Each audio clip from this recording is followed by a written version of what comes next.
Hi, Hi, Jaimee. Laura. Well, we're in tune today, aren't we? Yes, yes. I'm so excited to talk to our listeners today about our topic of anxiety because I feel with talking to you and everybody else in my life that everybody at some point or another in time just becomes riddled with anxiety. What that feels like, what that looks like, and most importantly, how do you cope with it? Yeah. Yeah, it seems to be on my horizon as well. Not necessarily in my own body, but whom I've been supporting around me. So it's pretty prevalent. Do you know why? Well, I think that just with our day and age and being inundated with information and electronics and so much different things going on, especially with COVID, depending on when you're listening to this podcast, that we have so many different things going on and trying to manage all of them. I was just sharing with Jaimee about how I have two children with special needs and they're trying to do distant learning. And so that is a whole nother level of anxiety. We also have a new moon in Virgo coming up. So that can also raise our anxiety level. We all probably have Virgo someplace in our charts, but it affecting us collectively.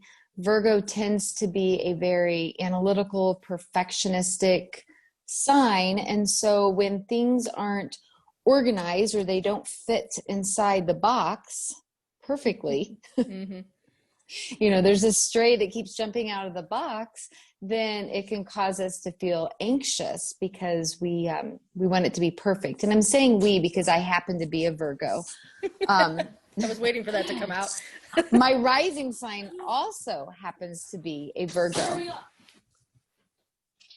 Yeah, So I am especially feeling it as well. But I know, as Jaimee was saying, every single client that walks through my door and says, I need help picking out a crystal.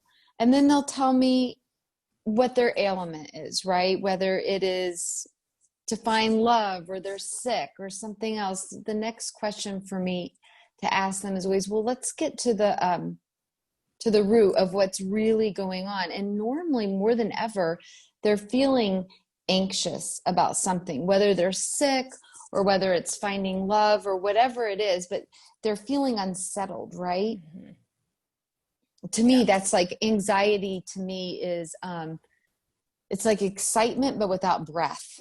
So it's where we Yeah. start going, and so our bodies can't really tell the difference. Are you excited about something? Are you scared? Your heart's beating really fast. Right. So What do you does think that there's a mean? difference between anxiety and anticipation? I just say that because I feel like in an anticipatory way, like you can be excited.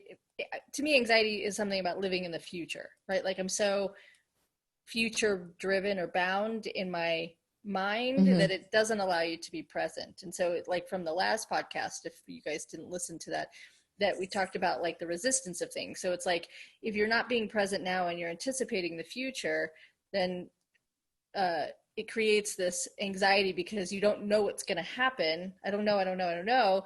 So I Right. feel like that breath that you're talking about is like the difference between excited or anticipating without having like the fear of being there, but really being here. You know what I'm saying? Like I think that's the disconnect is that you can be excited about what's going to happen tomorrow if you're going on a trip or Hmm. the idea of finding love, but because you don't have it, I think it's the lack of that creates the resistance in this present moment that manifests as anxiety, which is an unsettled feeling within the body or the mind. Yeah. You with me I on that? feel like I am with you on that. I feel like for me, myself, when I feel anxiety, the biggest difference between anxiety and excitement is that excitement, there's an underlying feeling of joy.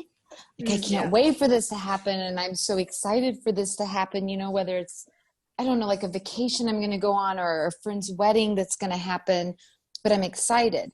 With anxiety, I feel like the underlying emotion is fear. Yeah. Yeah. and that I get attached to the stories that my mind will make up, which normally are never positive ones when I'm feeling anxious. They're normally like, woe is me, dread, worst case scenario, fatalistic comes to mind. Sure. Yeah. So those are some big differences.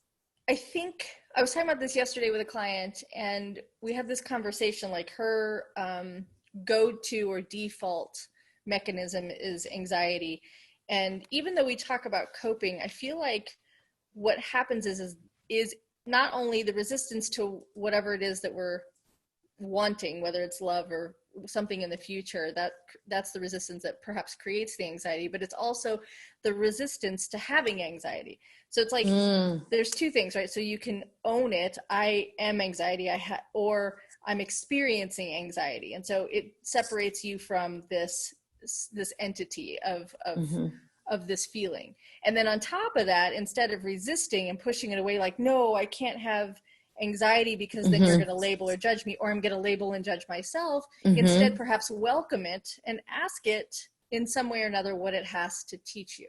What are you saying? Because I think what we do, it's a self-preservation tool that doesn't work anymore, right? We can even go back to the previous podcast and say, when do we know it's not working? It's not work. Anxiety all of a sudden is going to be like, I don't want to define myself as this any longer. So let's ask it what it wants to teach us. And it's quite often the kid from, I don't know, the 6-year-old within us that found a way to protect us for so long. And then it's showing up as anxiety. It kept us protected. It kept us safe in a way that just isn't protecting us or safe anymore. And so we're going to say to that sweet little 6-year-old that's just vying for its attention somehow to be listened to, right? And you say, what do you have to teach me? Or how can you come in and sit at the table with me instead of me trying to push you out the door and resist you? Right. Because what we resist persists, as we know. Yes. And then how can we accept it? And a lot of times I know, like you just said, when is it not working? Well, for me, it's not working when I realize I'm not breathing. Yeah. And that's a problem. That's a problem. My blood pressure is probably high. I've gotten a headache, or for me, it's normally like a neck ache or tightness in my shoulders. And so, yeah, that's not working. And that's letting the anxiety have control over my body rather than me have control. So I love what you said, is to actually invite it in. And I would even add to that, before I invite it in, stopping and breathing and coming into that present moment and asking yourself, like, am I going to die? No. Realistically. Right. Am I going to die right now? Yes. Is whatever's causing the anxiety going to cause me to die? No, more than likely it'd be the anxiety and the stress it's causing on my body. Yeah. But by the later effects. Yes. But by seeing it, not resisting it, accepting it. And like you just said, okay, what are you trying to teach me?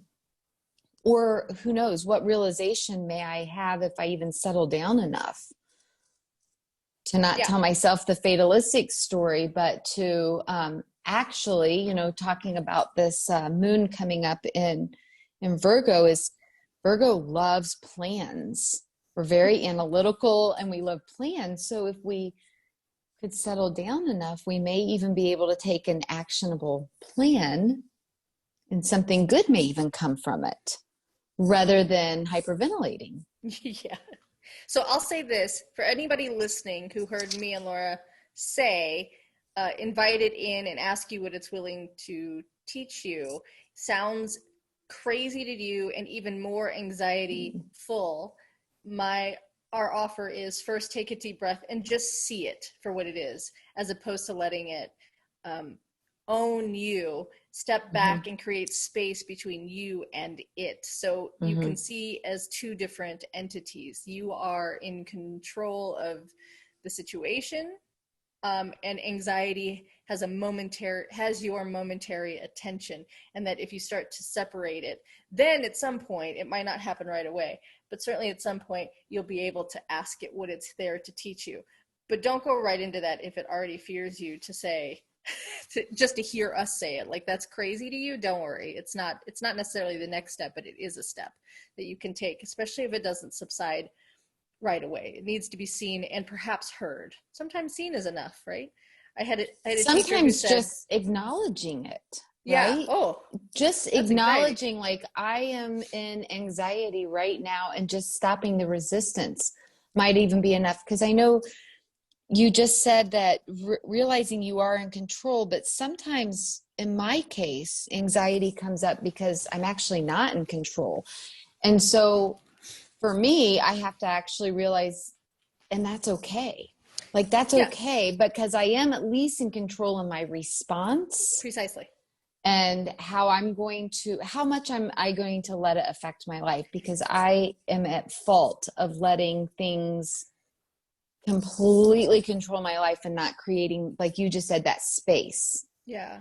So do you want to be a willing participant of your experience or a victim to the circumstance of it? And that's Right. kind of how Oh, I see it, is so like anxiety great question. exists because some people lean into anxiety more. Some people are depression. Some people are anger. I mean, everybody has Mhm. their own thing.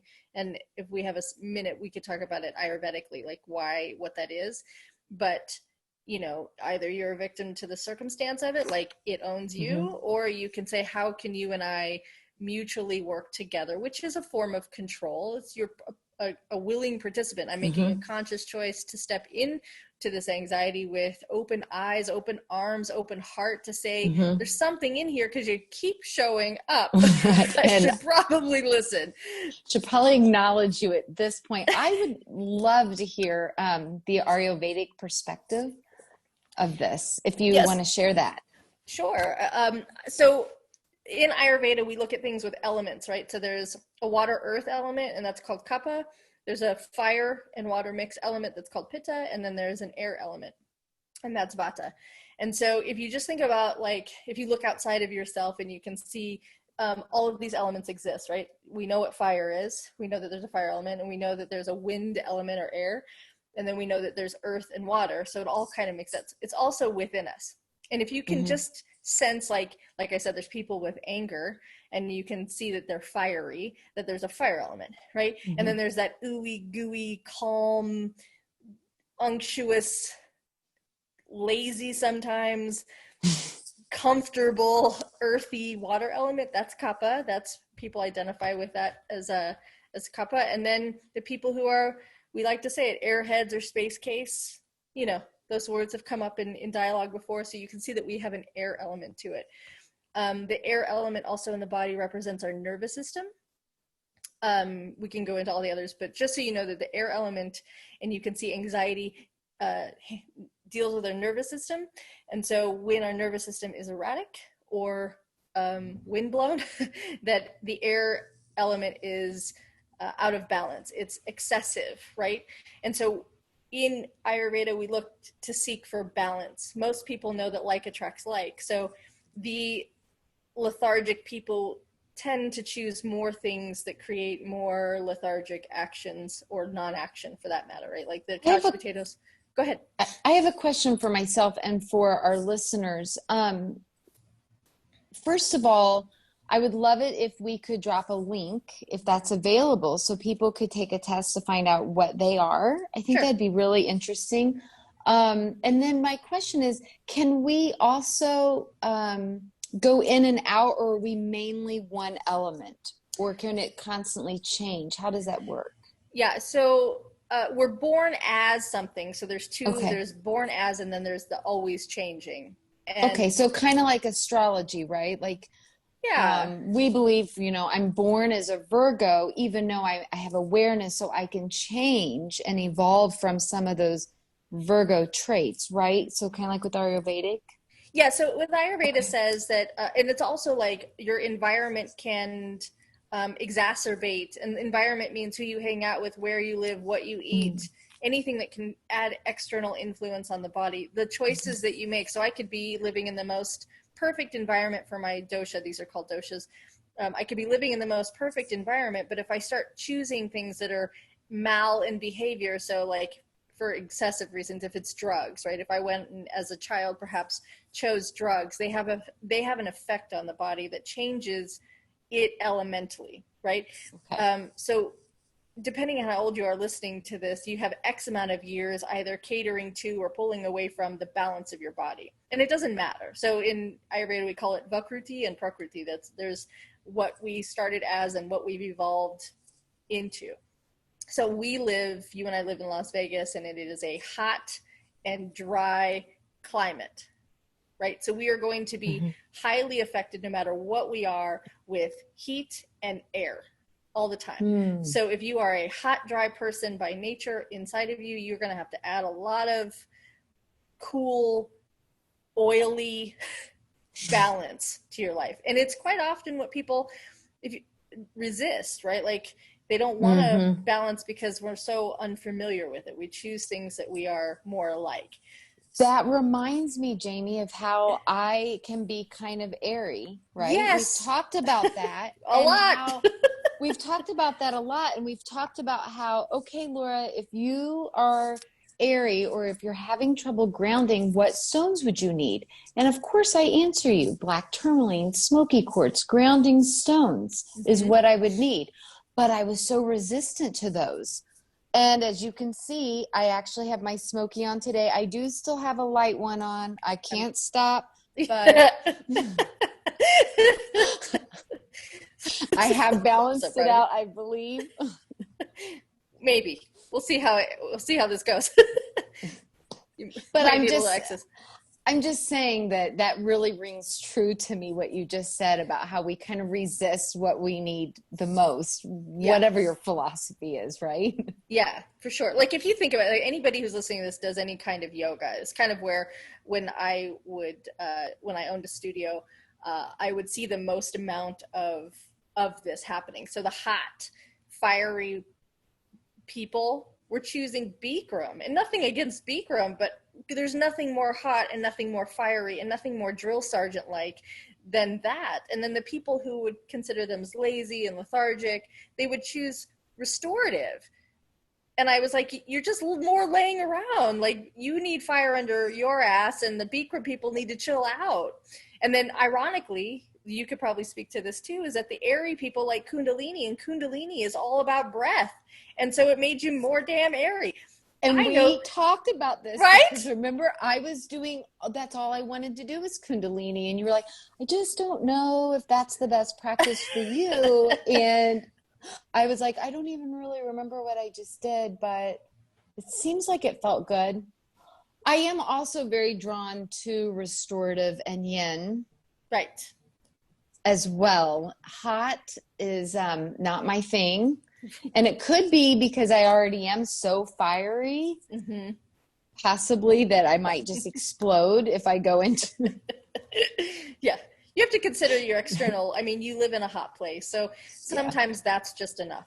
And so if you can't control your atmosphere, your external atmosphere, what you can control is your internal atmosphere. Yes. So if your internal atmosphere is saying, I'm experiencing anxiety right now, so it's a whole lot of air, a whole lot of turbulence, which is also relevant because turbulence you experience in the air, in an airplane that is metal, which is also an element that associates with that, it just reverberates through you. So the best solution as far as Ayurveda goes is find something to ground and calm you, which you can talk about those stones again, but like sitting on the ground, laying on the ground, immersing yourself in some really warm water, eating really nurturing foods. I was talking to my client yesterday who's brand new to even the idea of Ayurveda, and I wait for her to say something so I can offer suggestions. And the first one was for her was to lather herself in warm oil because her anxiety is so on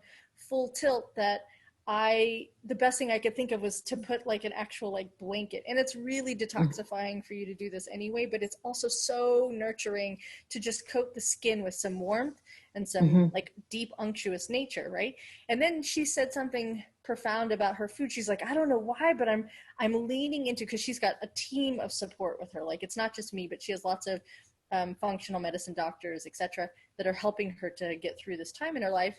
And she's like, I don't know why, I'm really craving like potatoes and stews. And I was like, and to most people right now, if you're listening to this in the summer where approaching the end of the summer, that it's still hot as shit outside. And to think that At least here it is. Right, right. I know some Yeah. people had snow the other day, but it's hot as shit outside here, and we're in Vegas, and she's in Vegas, and so she was like, I don't know why I want soup, and I was like, it was music to my ears. It like made my heart swell. I said, you are making great balanced choices for yourself these days. Like, and she's picking colors of clothes in her closet to wear that are normally she would reach for the high and the bright and the light, and she's like, I just want to wear like black and gray and like, and I'm like, good for you. And she goes, sounds I don't like it almost sounds like she's not even like, it's it so sounds intuitive. like these are so intuitive. And so to me, it sounds like she's stepping back,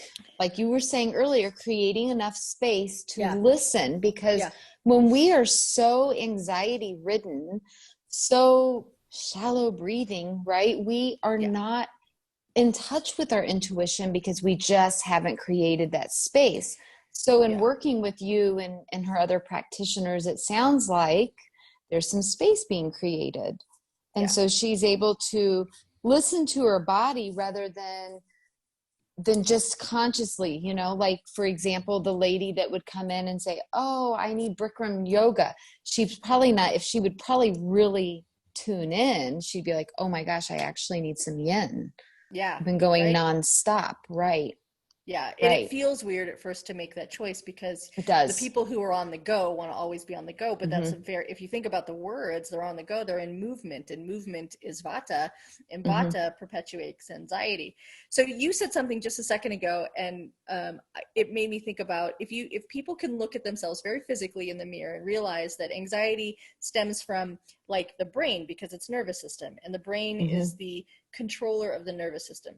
And physiologically, what you should know is that if you are in your head, you cannot be in your gut, and your gut is the root of grounding for the internal body, right? You can think about feet, legs, pelvis as such as the physical body, but when you want to talk about like how we digest information, and anxiety speaks to not digesting information, right? It's kind of like floating around in your brain. I've never heard that before. Say that again. Anxiety is not digesting information. That is huge. I really want our listeners to take that in. Say that again for us. Yeah, so anxiety is not digesting information. And what we think about the gut, I'll just elaborate more, is the gut does two things. It digests food and it digests thought and experience. So the stuff that you hold on to in your gut isn't always what you've eaten as far as food goes, but it's also what you've consumed as far as what you're watching on TV.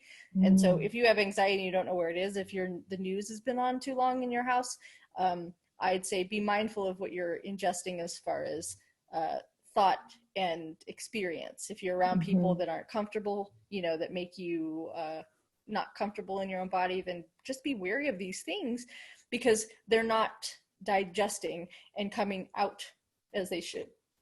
Very physically, it will manifest in physical matter. You'll have to actually poop. And we hope that's what you want. Right, exactly. Which we will not do live on our channel, but funny that should come up again. Funny. It's obviously on the planetary horizon. Somebody listening is taking a dump while they're listening to us. Oh, no, they probably are. We'll just say hi to you if we don't know where you are. So anyway, so if it's in your mind, you can't be in your gut. And the idea is how can you be in your gut? So no matter what's going on in your mind. So this is intuitive. Your gut is intuitive. And when you can reside there more often than not, even what you've learned throughout life, like you can access information that you learned 40 years ago in school just by dropping into your gut and knowing, just deeply knowing that it is there and it is available to you. And so every part of being anxious, of understanding anxiety, is that just the further you can drop down, even if you get into your heart as opposed to your head, you're in a safer place. And even if you can move from your heart to your abdomen into your gut and let it digest as accordingly, then you'll be less likely to feel the anxiety take over you. I feel like now whenever I lead a meditation or whenever I stop to breathe, I always ask my clients, and I do this myself, is to put your hand on your chest and to put another hand on your lower gut to feel it move in. And now I'm always going to look at that in a much deeper level, since you just explained it to me about going into your gut. Yeah. Right? That just makes so much more sense. And I think by putting your hands on your body, it helps you to go deeper first, like you said, first go into your heart and then go all the way down into your gut. I mean, breathing in general is just naturally going to calm the parasympathetic nervous system anyway. Yes.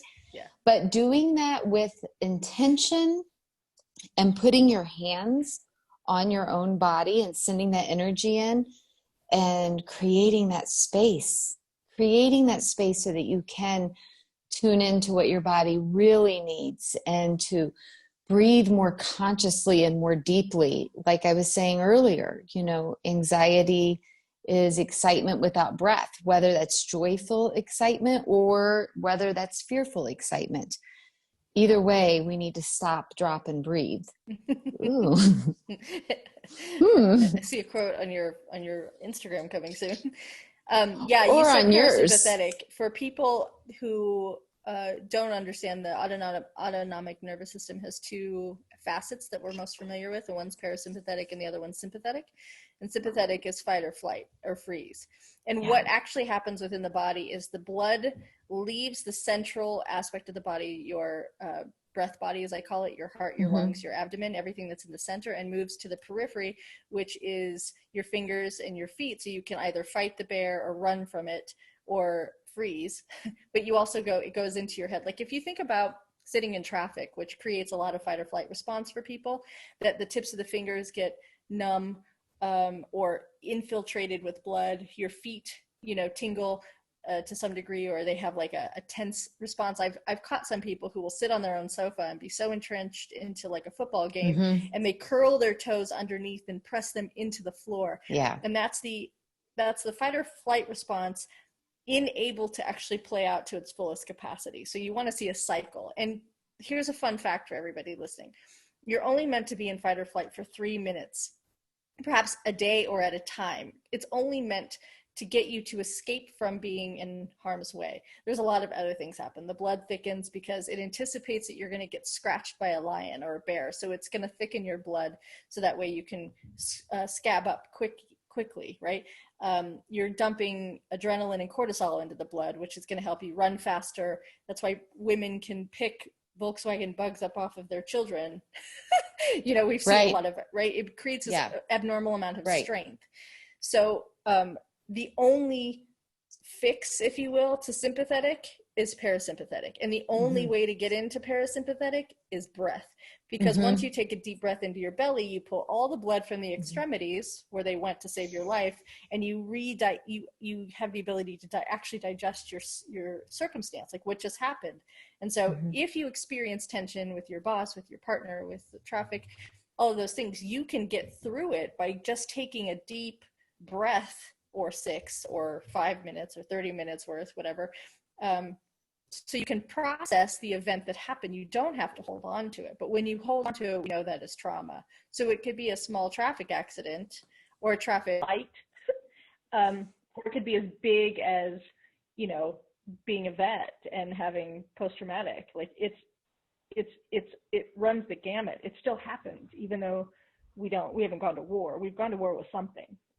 Anyway, that is the most beautiful, comprehensive explanation I've ever heard from that. So I really hope that falls onto a lot of listeners' ears and is replayed, because that is very beautiful on how you explain that and how important breath is.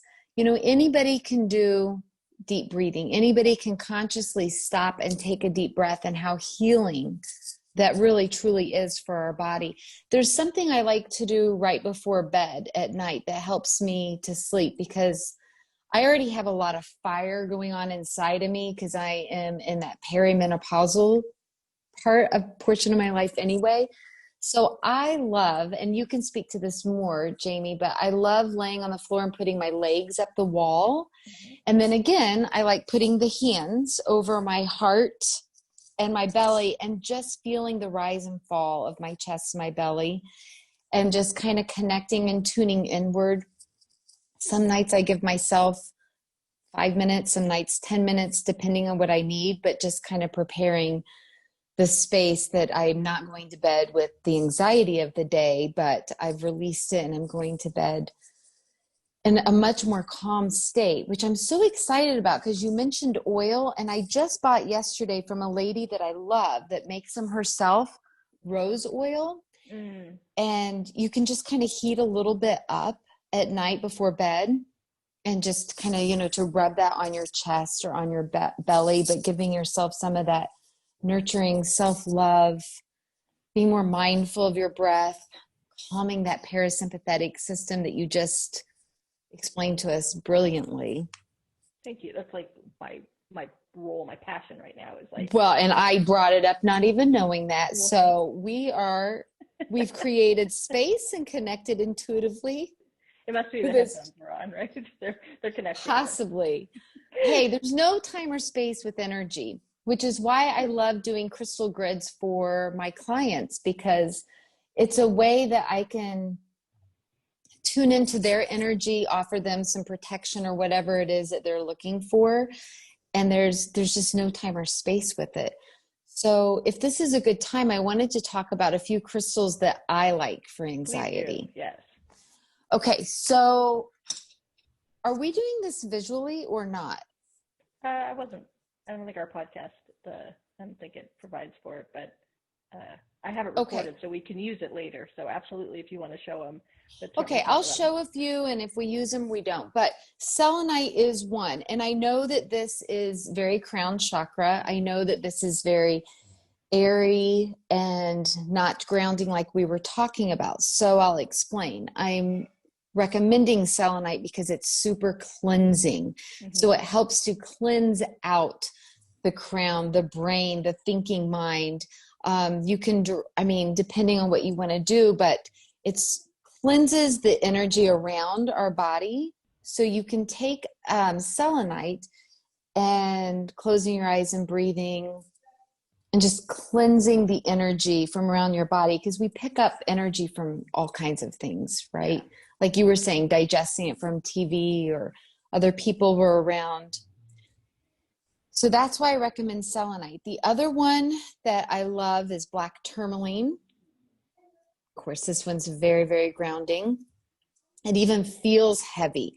I love to pair selenite and black tourmaline together. It has a very yin-yang balance type energy to it. Yeah, right. And I wish you could feel them in my hands, but this is so light compared to this. This brings you right into that moment. So the black tourmaline is a great crystal to even sleep with. It provides protection, meditate with.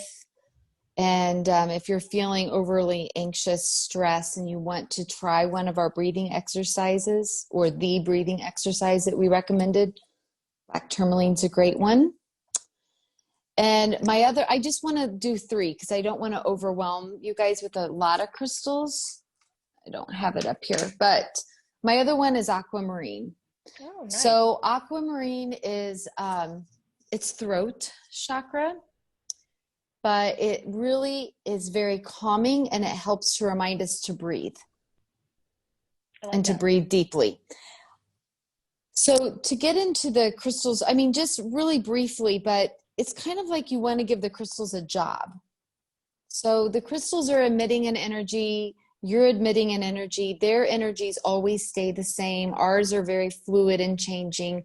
Our energy works to match that of the crystals. So if you want to even give the crystals a job to do, then it helps. So my point is that if you give an aquamarine the job to help bring calm and to breathe, that every time you even just see that aquamarine, it's going to remind you of that. Yeah, I want to mention, because once you said cleanse, my gut said, say something about cleansing, because I think those 3 are brilliant 3, especially to start with and to sustain, because when somebody says cleanse, it's like a detox, right? It removes things out of your space, and then it's left